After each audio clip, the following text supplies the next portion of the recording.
This video relates to Glencore's Fatal Hazard Protocol Number 7, Emergency Response. The training will serve as a control and will cover emergency preparedness.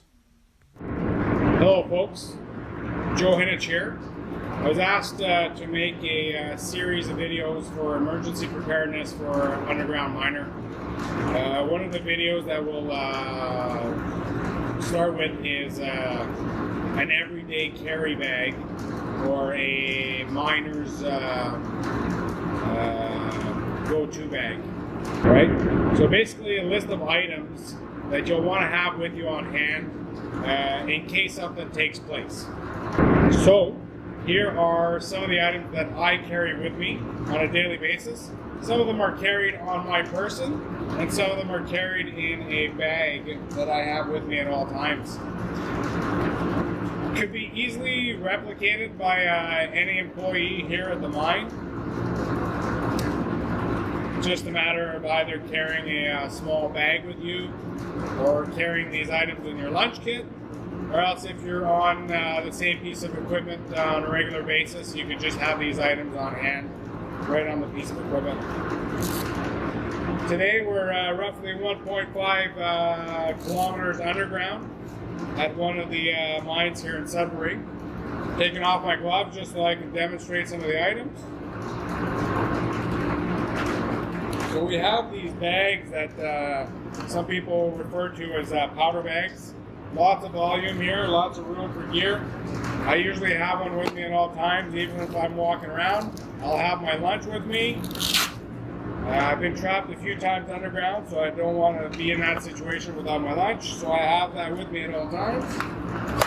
And like I said, that lunch kit is a great place to stash some of this kit as well. So you can either carry it in a bag like this, powder bag, or else most of the supervisors have access to these bags here, so just it's almost like a little briefcase for underground supervisor. But these are accessible to the workers as well if they're interested. So again, lots of volume, lots of room to carry lots of gear in here. Some of the items that I recommend is that let's focus first on barricading. Why would we want to barricade? We want to barricade if we can't get to an emergency shelter, so a Hansen tent or else a shelter that's been built ahead of time, or else one of our refuge stations, which is what we use primarily here underground. The underground fire orders state that your first place to go to is the refuge station. If you can't get there, and if you can't get to a Hansen tent, then there's several items that you can use.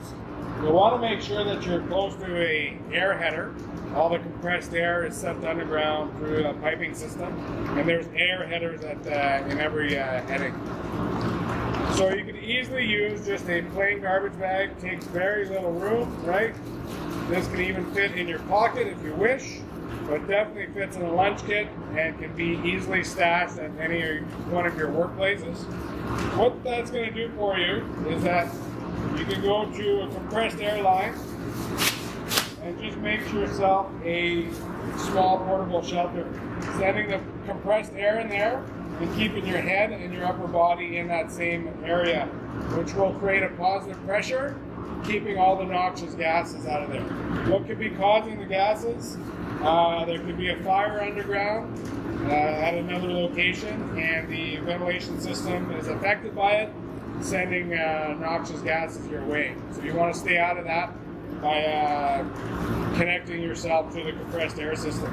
If you don't have a garbage bag, you can easily do that with a jacket that you have there, an old piece of vent tubing, even your coveralls. Put the compressed air line in your coveralls, open it slightly, and just keep your head in there. That'll keep a positive pressure there. So that's barricading. There's definitely more details. There's more material available there, but this is nice and easy, and you've all got access to a garbage bag. Other items that I'd like to keep on hand is if you're down here for an extended period of time, you'll want a little emergency stash of food, granola bars, protein bars, maybe even an MRE if you have access to that, meal ready to eat from the military. There's lots of items at hardware stores, Canadian Tire, Ramaco's, with food items that have a high or a long shelf life. That's what you want. Something that you can just put in your kit and that you can just forget about. So you'll want a protein bar, anything like that, a few of those items just to get you going if you're down here for more than a day. And then a couple hard candies. The hard candies will provide you with a sugar boost, put you in a better mood, and can also be used as first aid treatment for somebody who's possibly going into a diabetic situation. You'll want a few Band-Aids. You're not going to treat a severe emergency with a Band-Aid, but always good to have on hand. A few cleaning wipes.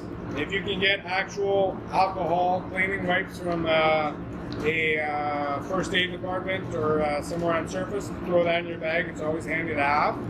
And then really what we're concerned about here is a gross bleed down on the ground. In the event of a major accident or a major injury, you want to stop that bleeding so that you can get your partner or the patient to first aid. But you want to make sure that that person does not lose all the vital blood and that you get that gross bleed under control. So you'll want some of these triangular bandages, compression bandages. They're available again, like I said, from First Aid. They'll gladly give you one or two so you can throw that into your kit. So I'll open one up here. They'll provide you with a bandage or some padding to put on the bleed area.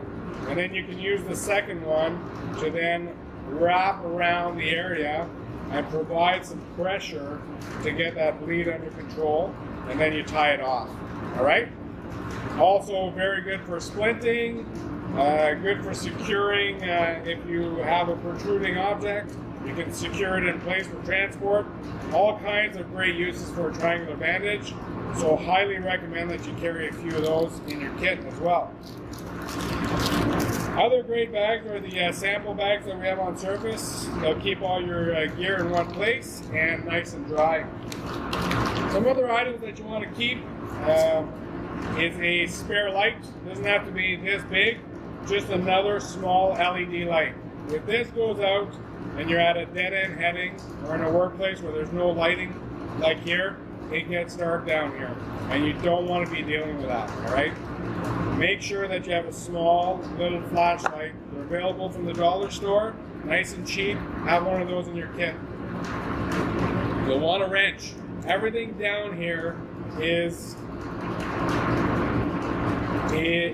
operates on the miner's wrench. If you want to turn on a valve that's missing a handle, you'll need this. All right, it'll get you out of a jam. Always have a 12-inch miner's wrench on you.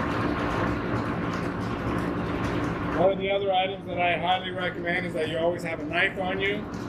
If you need to cut a piece of vent tubing to create your barricade or your shelter, you'll be able to do that.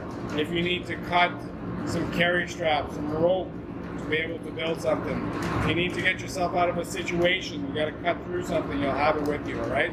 So a good pruning knife, locking blade, you definitely want to have one of those on you all the time, and a good tool to have as a miner as well.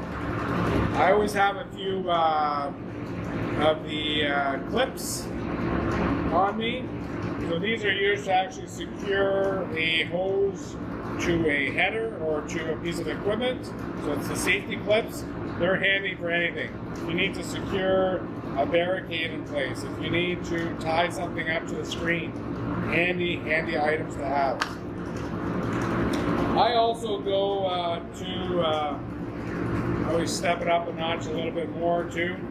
These are available from the mine rescue room. If you're interested in having one, I can definitely provide you with that. First Aid Security will be able to give you one of these as well. They're called patient cards, originally designed by Workplace Safety North. So what this does is it allows you to gather critical information from the scene or from the patient right there while you're with the patient. Things like when did the accident or the incident take place, the patient's name, what treatment have you given, some initial pulse, breathing rates, and then you can also draw on here as to where the injury is located.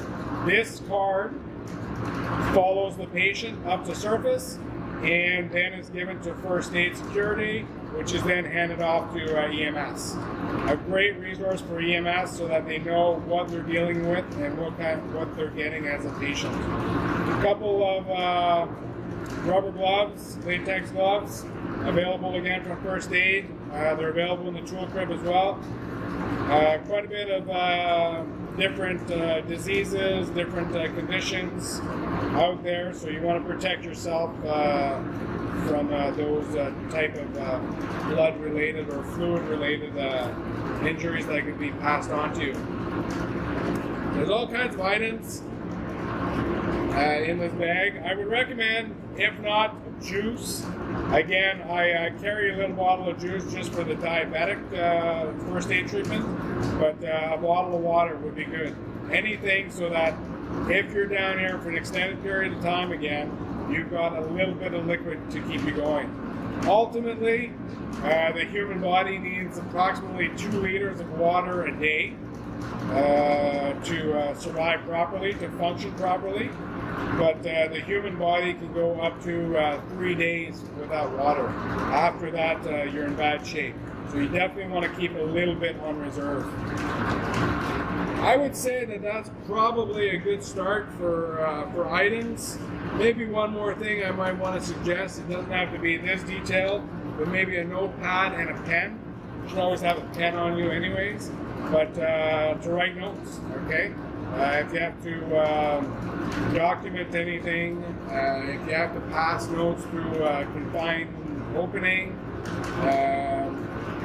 Also, you know what, just to keep you busy, if you're down here for a long period of time, you've got something to write on. All right? So I would say that that's probably it for now. Definitely a good starting point for your kit, for your everyday carry. So we're going to leave it there, all right? I'll keep this video series going with emergency preparedness for the underground miner, and we'll see where it takes us. So thank you very much for tuning, and keep watching.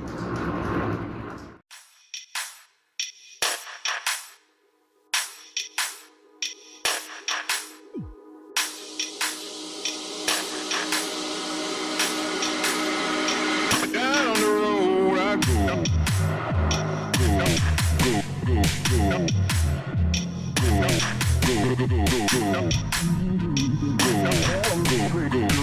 Have no place to go.